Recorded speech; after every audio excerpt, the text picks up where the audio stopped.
자, 다음은 사회부 김태일 기자. 네, 받은 만큼 돌려준다라는 말이 있는데요. 받지 말아야 될 것을 받았을 때 이땐 과연 무엇을 돌려주게 될까요? 뇌물로 막는 뇌물. 네, 울산경찰서에서 경위로 근무하고 있는 김 씨는요. 25년 차 된 베테랑 형사입니다. 이 동료들 사이에서는 정의감이 투철하고 그리고 의리남으로 통하는 김 씨가 2015년도 초에 한 사건을 스스로 맡겠다라고 자처를 하고 나섭니다. 이 고소 사건이었는데요. 김경희가 10년 동안 알고 지낸 그 부동산업자 이 씨에 관련된 고소 사건이었습니다. 이 씨가 중개한 부동산 매물이 사기 사건에 휘말리면서 이 씨까지 같이 고소를 당한 그런 사건이었는데요. 사건을 맡은 김경희는 부동산업자 이 씨에게 가서 내가 이 사건 재판까지 넘어가지 않게 잘 도와주겠다라고 하면서 도움의 손길을 내밀게 됩니다. 근데 여기에는 이 김경희의 꿍꿍이 속이 하나 있었죠. 바로 이 씨를 도와주는 대가로 이 뇌물을 요구한 것입니다. 아쉬운 입장이었던 이 씨는요. 하는 수 없이 회식이라도 하십시오라고 하면서 250만 원을 쓱 내밀게 되죠. 이렇게 이 씨는 고소 사건이 이렇게 잘 마무리가 될 거다라고 생각을 하고 있었는데 며칠 지나지 않아서 아주 충격적인 소식을 듣게 됩니다. 자신의 사건이 경찰의 손을 떠나서 재판으로 넘어갔다라는 소식을 듣게 됩니다. 믿었던 김경희에게 배신을 당한 것처럼 느껴져서 이 씨는 상당히 분노하고 화가 났지만 다행히도 재판에서 무혐의 처분을 받았고 김경희를 지금 고소해봤자 자신도 뇌물을 제공한 것이 되니까 얽히기가 싫어서 이대로 그냥 묻어두자라고 생각을 하고 있었습니다. 그런데 얼마 지나지 않아서 이 씨는 또다시 조사를 받게 됩니다.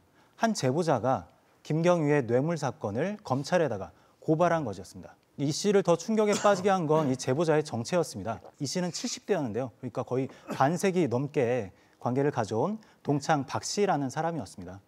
술김에 김경희와 있었던 억울한 일을 이 동창에게 술 먹고 하소연했던 게 화근이 되었던 거죠.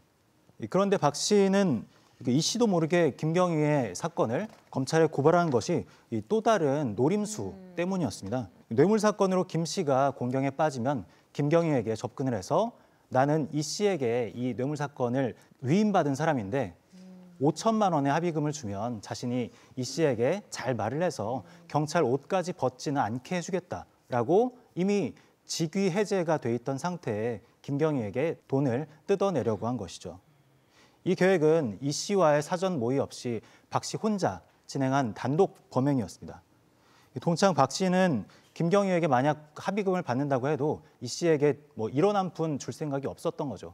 결국 이 김경희는 250만 원의 뇌물을 받으려다가 그 14배에 해당하는 3,500만 원을 사기당하는 그런 결과를 초래했습니다. 그리고 동창 박 씨를 믿었던 이 씨 역시 두 번째 뒤통수를 맞게 되는 셈이었고요. 이 씨까지 속여가면서 이렇게 사기 행각을 벌인 박 씨의 이런 행각은요. 김경희의 뇌물 사건을 수사하던 검찰이 김경희의 계좌에서 수상한 계좌 이체 기록이 발견되면서 덜미를 잡게 되었습니다. 결국 김경희와 그리고 이 씨는 뇌물 사건으로 검찰에 기소가 됐고요. 김경희는 그렇게도 피하려고 했던 경찰 옷마저 벗기까지에 이르렀습니다. 박 씨 역시 사기 혐의로 함께 검찰 기소가 되었고요. 그런데 제가 알기로는 경찰이 이제 관계가 있거나 지인 같은 경우에는 그 사건을 전담해서 맡을 수가 없는 걸로 알고 있는데 어떻게 이렇게 사건을 맡게 됐습니까? 네, 김경희와 이 씨는 10년 전에 이 아파트 재개발 조합에서 서로 알게 된 사이였는데요. 그 뒤로 조금씩 친분을 가지고 지내왔습니다. 이 둘의 사이가 동료들에게까지는 알려지지 않았기 때문에 동료들도 의심하지 않고 이 사건을 김경희에게 맡겼던 거죠. 그 부동산 업자는 무죄라고 했는데요. 그럼 이제 애초에 경찰이 제대로 조사를 좀 했으면 재판까지 안 갈 수는 있지 않았을까요? 네, 김경희는 애초에 그 뇌물을 받아 챙기는 것이 목적이었기 때문에 별로 수사에 영향을 줄 생각은 없었던 것 같습니다. 만약에 수사를 제대로 했다면 말씀하신 것처럼 이렇게 그 무혐의로 끝나서 재판까지 넘어가지 않았을 그런 사건이었거든요. 근데 뭐가 그렇게 당당했는지 김경희는 검찰 조사를 받는 과정에서도 이건 절대 뇌물이 아니었다. 그냥 회식비 조로 받은 돈이기 때문에 돈만 받아 챙긴 것을 아주 당당하게 밝히는 그런 뻔뻔함도 보였다고 합니다. 근데 그 경찰도 밉지만 사실 제가 그 부동산 업자라면은 동창이 훨씬 더 좀 밉고 화가 많이 날 것 같거든요. 네, 이 씨와 박 씨는 초등학교 때부터 쭉 거의 60년을 함께 지내온 그런 친한 사이였는데 이 씨가 부동산 일을 하면서 알게 된 정보를 박 씨에게 알려주고 넘겨주고 하면서 박 씨가 수억 원대의 자산을 축적하게 된 그런 땅 투기 벼락 부자였습니다. 그래서 내 덕분에 그렇게 부자가 된 마당에 고작 돈 몇 천만 원 가지고 나까지 그렇게 얽어맸어야 됐냐라고 심하게 분노를 하면서 검찰 조사에서는 박 씨를 엄벌에 처해 줄 것을 그렇게 얘기하기도 했다고 합니다. 화가 나죠.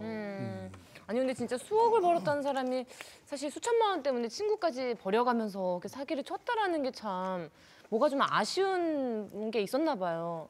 네, 박 씨는 사실 그 전에도 사기 혐의로 수차례 재판을 받았던 전과자였고요.